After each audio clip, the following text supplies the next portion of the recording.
الحمد لله و الصلاة و السلام علی رسول الله. دوستان عزیز، امروز برفباری بسیار زیاد شدید است در کابل. شما مشاهده میکنین ما برآمدیم که الله متعال توفیق نصیب کنه اگر بتانیم لبخند در لبای دوستا بیاریم و یک کمک ناچیز را خدمتشان بتیم دیگه.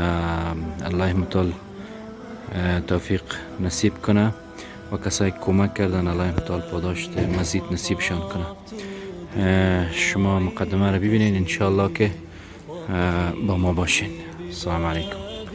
كباك ذليل فذنبي كبير وزادي قليل فمنا علي بعفو جميل. إلهي وقفت دموعي تسيل وقلبي ببابك باك دليل فذنبي كبير وزادي قليل فمنا علي بعفو جميل.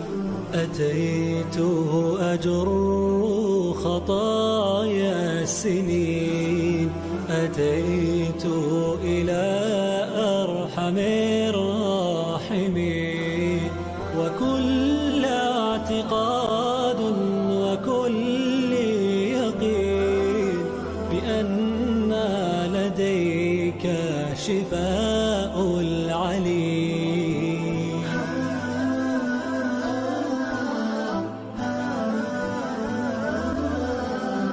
چه د ما صدقه کمک کړی دغه امداد د ما سره کړی خدای پاک دې جنت فردوس نصیب وګرځوي.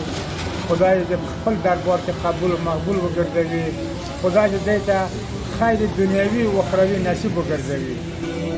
وقلبي ببابك باك دليل فذنبي كبير وزادي قليل فمنا علي بعفو جميل.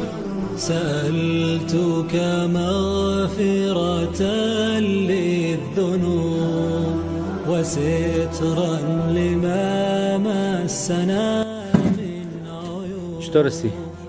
هوا چطور است؟ در خانه چی موندی؟ صندلی؟ خب ما خیره کاردم پیسه نمیتونم ده. ها؟ چطور پیسه نتونم کار نمیشی؟ این بوجی زغال بر تو گرفتیم. کسی کمک دعا که خداوند کمک. برو بخیر برو.